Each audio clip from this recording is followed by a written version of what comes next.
میں ایک واقعہ سناتا ہوں جو خود میرے ساتھ پیش آیا. میرے پاس کئی سال پہلے کی بات ہے، جرمنی سے ایک صاحب کا میرے پاس خط آیا اور انہوں نے اپنا حال یہ لکھا کہ میں پاکستان میں تھا اور وہاں سے پھر میں روزگار کی تلاش میں جرمنی آ گیا. جرمنی جب آیا تھا تو اس وقت دین کا کوئی احساس میرے دل میں نہیں تھا، دین کی کوئی فکر میرے دل میں نہیں تھی. میں صرف دنیا کمانے کے لیے یہاں پر آ گیا تھا، تو نہ اپنے دین کی کچھ خبر تھی، نہ معلومات تھی، نہ اس پر عمل تھا. لیکن یہاں پر رہتے رہتے میں نے ایک کرسچن لڑکی سے میرے تعلقات ہو گئے اور پھر میں نے اسے شادی کر لی. شادی کے بعد بھی کوئی دین کی طرف رغبت پیدا نہیں ہوئی، کوئی احساس پیدا نہیں ہوا. لیکن جب اولاد ہو گئی اور اولاد ذرا نشو و نما پانے لگی، ذرا سی وہ سمجھدار ہونے لگی، تو اس وقت میں نے دیکھا کہ میری کرسچن بیوی وہ اولاد کو کرسچینٹی پڑھا رہی ہے اور کرسچینٹی کی تعلیم دے رہی ہے. تو اس وقت میرے دل کا اندر کا سویا ہوا مسلمان جاگا کہ یہ میری اولاد ہے اور یہ کرسچن بننے جا رہی ہے، میری بیوی اس کو کرسچینٹی پڑھا رہی ہے. تو میں نے اپنی بیوی سے کہا کہ تم اس کو یہ کرسچینٹی مت پڑھاؤ. بیوی نے کہا میں کیوں نہ پڑھاؤں، یہ میری بھی اولاد ہے اور میں اس کو حق سمجھتی ہوں، تو اپنی اولاد کو بھی ویسے ہی بنانا چاہتی ہوں. میں نے کہا نہیں، کرسچینٹی حق نہیں ہے، اسلام برحق ہے. تو اس نے کہا مجھے ثابت کرو کہ کیوں برحق ہے اسلام اور کرسچینٹی میں کیا خرابی ہے. تو میرے پاس علم تو تھا نہیں، مجھے اپنے دین کا بھی پتہ نہیں تھا، کرسچینٹی کا بھی پتہ نہیں تھا. لہذا جب وہ بات کرتی تو میں اس کا جواب دینے کے لیے کی پوزیشن میں نہیں تھا، اس کے سوالات کا جواب نہیں دے سکتا تھا، اس کے اعتراضات کا جواب نہیں دے سکتا تھا. تو میں اس مشکل میں ہوں کہ میری اولاد وہ میری بیوی کی تعلیم و تربیت کے نتیجے میں کرسچن بننے جا رہی ہے اور میرے دل پر آرے چل رہے ہیں، میں کچھ کر نہیں سکتا.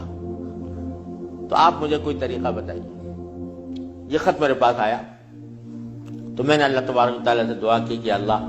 کوئی ایسی تدبیر دل میں ڈال دیجئے کہ جس سے اس بیچارے مسلمان کی مشکل حل ہو.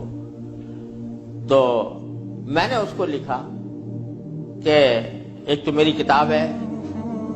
واٹ از کرسچینٹی کے نام سے، جس میں کرسچینٹی کے بارے میں تفصیل ہے. تو وہ کتاب میں نے بھیجی اور ساتھ میں اس سے کہا کہ آپ اپنی بیوی سے بحث کرنا بند کر دیں، کیونکہ بحث کرنے سے کچھ فائدہ نہیں ہوگا. آپ کو خود معلومات نہیں ہے اور بحث کرنے سے ویسے بھی فائدہ نہیں ہوتا. جب بحث مباحثہ شروع ہوتا ہے تو ہر ایک آدمی چاہتا ہے دوسرے کو زیر کر دے، اس سے کوئی خاص فائدہ نہیں ہوتا. تو آپ بحث کرنا تو بند کر دیں، البتہ ان کو دو باتوں پر آمادہ کر لیں. ایک بات تو یہ کہ اس سے یہ کہیں کہ بھئی خدا کو تم بھی مانتی ہو اور میں بھی مانتا ہوں، اور یہ بھی مانتی ہو کہ خدا سے دعا کی جاتی ہے. تو آؤ ہم دونوں بیٹھ کر یہ دعا کریں، اکٹھے بیٹھ کر یہ دعا کریں کہ یا اللہ اگر اسلام برحق ہے تو ہمارا سینہ اسلام کے لیے کھول دیجئے، اس پر عمل کی توفیق عطا فرمائیے. اور اگر کرسچینٹی برحق ہے تو پھر کرسچینٹی کے اوپر ہمارا دل کو مطمئن کر دیجئے. دونوں مل کے یہ دعا کیا کریں. ایک تو اس بات پر اس کو آمادہ کریں، دوسرے اس بات پر آمادہ کریں میں کتاب بھیج رہا ہوں کہ وہ کتاب کا مطالعہ کر لیں. میں نے یہ لکھ تو دیا، اللہ تعالیٰ سے دعا بھی کی کہ اللہ میں نے لکھ تو دیا ہے، اس کو مؤثر و مفید بنا دیجئے. کچھ عرصے کے بعد اس ساتھی کا خط آیا. اس نے لکھا کہ الحمدللہ میری بیوی نے آپ کی دونوں باتیں تو مان لی ہیں اور کہا کہ یہ دعا بھی کروں گی اور یہ کتاب بھی پڑھوں گی، لیکن ابھی کوئی فرق نہیں آیا، معاملہ کیوں کا توں ہے. تو میں نے پھر ان کو خط لکھا کہ آپ گھبرائیں نہیں اور اس عمل کو جاری رکھیں، دعا کرتے رہیں، تو گھبرائیں نہیں. اس کے کچھ عرصے کے بعد ان کا خط آیا میرے پاس. اس میں انہوں نے لکھا کہ عجیب و غریب واقعہ ہو گیا وہ یہ کہ میری بیوی وہ کسی جگہ کوئی ڈگری کورس کر رہی تھی، اس سلسلے میں یونیورسٹی گئی، اور یونیورسٹی سے واپس آتے ہوئے ہم دونوں واپس آ رہے تھے، وہ گاڑی ڈرائیو کر رہی تھی، میں اس کے برابر میں بیٹھا ہوا تھا، تو اچانک اس نے گاڑی ایک جگہ روک کر اور اس نے اپنا سر اسٹیئرنگ کے اوپر جھکا لیا اور بے تحاشا رونے لگی۔ میں سمجھا کہ خدا نہ کرے اس کے اوپر کوئی دل کا دورہ پڑا ہے یا کوئی تکلیف ہوئی ہے، تو میں پریشان ہوا۔ میں نے پوچھا کیا بات ہے، تو روتے روتے اس سے بولا نہیں جا رہا تھا۔ بمشکل جب میں نے بار بار پوچھا تو اس نے ایک جملہ کہا کہ میں اور کوئی تکلیف نہیں ہے، بس مجھے تم مسلمان بنا، اسلام میں قبول کرنا چاہتی ہوں۔ کہتے مجھے اپنے کانوں پر اعتبار نہیں آیا کہ یہ وہی عورت ہے کہ جو اتنی شدت کے ساتھ مجھ سے بحث کیا کرتی تھی، اور اب یہ کریے کہ میں نے کیا کہا، تو بار بار میں نے اسے پوچھا تو اس نے کہا کہ نہیں، میں سچ کہہ رہی ہوں کہ مجھے مسلمان ہونا ہے، تو مجھے کہیں لے جا کر مجھے مسلمان بناؤ۔ میں پھر اس کو فوراً اسلامی سینٹر میں لے گیا، وہاں جا کے اس نے کلمہ شہادت پڑھا، مسلمان ہوئی، اور اس نے خط میں لکھا تھا کہ یہ اتفاق سے یہ دن رمضان کا تھا، اور آج پہلا موقع ہے کہ ہم دونوں نے سحری میں اٹھ کر ہم دونوں نے اکٹھا روزہ رکھا ہے، اور آپ کو خط لکھ رہے ہیں، اور دوسرا خط میری بیوی کی طرف سے ہے۔ تو دوسرا خط اس کے ساتھ تھا اس کی بیوی کی طرف سے، اور اس نے مجھے لکھا تھا کہ میں آپ کا شکریہ ادا کرتی ہوں کہ آپ نے مجھے ایک ایسا طریقہ بتایا جس کے ذریعے اللہ تبارک و تعالی نے مجھے ہدایت عطا فرمائی۔ تو یہ میرے خود اپنے ساتھ پیش آیا ہوا واقعہ ہے۔ اللہ تعالیٰ سے اگر ہدایت مانگی جاتی ہے وہ دعا رد نہیں ہوتی۔ یعنی بہت سی دعائیں جو ہم دنیا کے لیے مانگتے ہیں کہ یا اللہ ہمارا روزگار لگ جائے، ہماری دولت میں اضافہ ہو جائے، اس میں ضروری نہیں کہ اللہ تبارک و تعالیٰ وہی چیز دے دیں جو آپ نے مانگی ہے، اس لیے کہ بعض اوقات اللہ تعالیٰ کے علم میں ہوتا ہے کہ یہ چیز اس کو دیں گے تو اس کے لیے نقصان دہ ہوگی، کوئی اور چیز دے دیتے ہیں، اس سے اچھی چیز دے دیتے ہیں۔ بعض مرتبہ آدمی مانگتا ہے کہ مجھے میری دولت میں اضافہ ہو جائے، لیکن اللہ تعالیٰ جانتے ہیں کہ اس کی دولت میں اضافہ ہوگا تو پتہ نہیں یہ کس وادی میں جا کے گرے گا، لہذا وہ نہیں دیتے اس کو، لیکن دعا کا ثواب اس کو دے دیتے ہیں۔ اسی طریقے سے بعض اوقات دنیا کے بارے میں اگر یہ ہو کہ بھئی یا اللہ میاں مجھے محسن فرض کرو کہ بیمار ہے تو شفا مل جائے، تو بیماری کے اندر بعض اوقات اللہ تعالیٰ جانتے ہیں کہ اس کا بیمار رہنا ہی اس کے حق میں زیادہ فائدہ مند ہے، تو وہ بعینی ہی وہ چیز نہیں دیتے لیکن اس سے اچھی چیز عطا فرما دیتے ہیں۔ یہ اللہ تبارک و تعالیٰ کی سنت ہے دنیاوی چیزوں کے بارے میں۔ لیکن اگر کوئی ہدایت مانگے سچے دل سے، یا اللہ مجھے ہدایت دے دے، یا اللہ مجھے سیدھے راستے پر چلنے کی توفیق دے دے، یا اللہ میری اولاد کو سیدھے راستے پر چلنے کی توفیق دے دے، تو یہ دعا رد نہیں ہوتی، اور یہ دعا ضرور قبول ہوتی ہے بشرطے کہ مانگنے والا ہو، سچے دل سے مانگے، خشوع کے ساتھ مانگے، اللہ تعالیٰ سے مانگنے کے انداز میں مانگے، تو اللہ تبارک و تعالیٰ وہ دعا رد نہیں فرماتے۔ بلکہ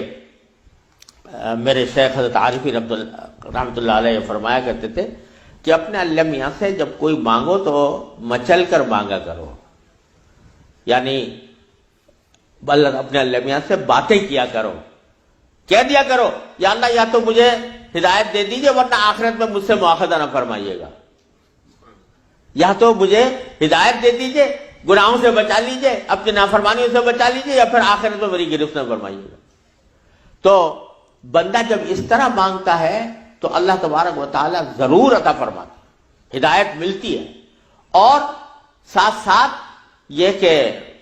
وہاں پر آپ کے لیے ایک عذر ہو جاتا ہے کہ یا اللہ میں نے تو آپ سے مانگا تھا اور کہا تھا کہ مجھے ہدایت دے دیجئے، میرے گناہ چھڑوا دیجئے مثلا۔ تو آدمی اپنی سی کوشش کرے اور باقی کام کے لیے دعا کرے، صرف دعا بھی کافی نہیں ہوتی، اپنی سی کوشش بھی ضروری ہے۔ جیسے میں نے وہ یہ مثال دی تھی تو میں نے ساتھ میں اس کو کتاب بھی دی تھی، ایسا نہیں کہ صرف دعا ہی پر اکتفا کرے بلکہ تھوڑا سا طلب اس کے اندر پیدا ہو، کہ طلب بھی ہو، طلب ہو اور اس طلب کے لیے کوئی عملی اقدام اپنا سا کرے، اس کے بعد اللہ تعالیٰ سے مانگے تو اللہ تعالیٰ رد نہیں فرماتے۔ حضرت مولانا رومی رحمۃ اللہ علیہ فرماتے ہیں، مثنوی والے مولانا رومی فرماتے ہیں کہ دیکھو حضرت یوسف علیہ السلام کا واقعہ دیکھو کہ ان کو جب زلیخا نے ورغلایا،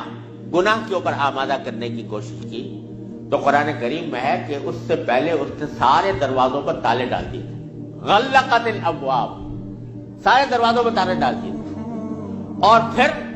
حضرت یوسف علیہ السلام کو بہکایا، ورغلایا۔ تو حضرت یوسف علیہ السلام آنکھوں سے دیکھ رہے تھے کہ سامنے دروازوں پر تالے پڑے ہوئے ہیں، نکلنے کا راستہ نہیں ہے، لیکن انہوں نے یہ سوچا کہ میرے بس میں اتنا ہے کہ دروازے تک چلا جاؤں، بھاگ گئے۔ تو بھاگ گئے، دروازے تک پہنچ گئے، اور وہاں جا کے مانگا اللہ تعالیٰ سے کہ یا اللہ یہاں تک پہنچنا تو میرا کام تھا، آگے دروازے سے باہر نکالنا اور اس گناہ سے مجھے بچانا آپ کا کام ہے۔ تو نتیجہ یہ ہوا کہ دروازے کے تالے ٹوٹ گئے اور داخل۔ تو مولانا رومی فرماتے ہیں کہ گرچہ رکھنا نیست عالم را پدید، خیرہ یوسف وار می باید دوید، اگرچہ تمہیں اس دنیا کے اندر تمہیں کوئی راستہ نظر نہیں آ رہا، گناہوں سے بچنے کا، اللہ تبارک و تعالیٰ کی نافرمانی سے بچنے کا ماحول ایسا ہے، اس سے نکلنے کا راستہ نظر نہیں آیا، لیکن خیرہ یوسف وار می باید دوید، جس طرح یوسف علیہ السلام دروازے اپنے حد تک جتنا کر سکتے تھے اس کے لیے دروازے تک دوڑ گئے، اس طرح تم بھی دوڑ جاؤ اور پھر اللہ تبارک و تعالیٰ سے مانگو تو اللہ تبارک و تعالیٰ انشاءاللہ رد نہیں فرمائیں گے۔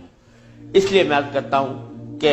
اپنے معمولات میں، روزمرہ کے معمولات میں یہ بات شامل کریں کہ رات کو سونے سے پہلے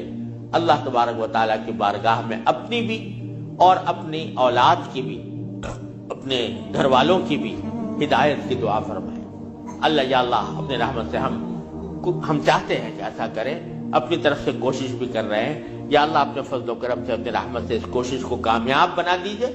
اور ہمارے دلوں کو پھیر دیجئے۔ قرآن کریم حضور اقدس صلی اللہ علیہ وسلم دعا تلقین فرمائی، یا مصرف القلوب صرف قلوبنا علی طاعتک، اے وہ ذات جو دلوں کو پھیرنے والی ہے، اے اللہ ہمارے دلوں کو اپنی طاعت کی طرف پھیر دیجئے، اپنی اطاعت کی طرف پھیر دیجئے۔ یہ دعا سرکار دو عالم صلی اللہ علیہ وسلم تلقین فرمائی۔ تو یہ دعا ہر روز بندہ مانگے اللہ تبارک و تعالیٰ سے، انشاءاللہ رد نہیں ہوگی، انشاءاللہ ضرور کامیابی ہوگی۔ اپنی طرف سے کوشش جاری رہے اور ساتھ ساتھ اللہ تعالیٰ سے مانگتے رہیں، انشاءاللہ یہ کوشش کبھی رائے گاہ نہیں جائے گی، اللہ تبارک و تعالیٰ اس کو ضرور قبول فرمائیں۔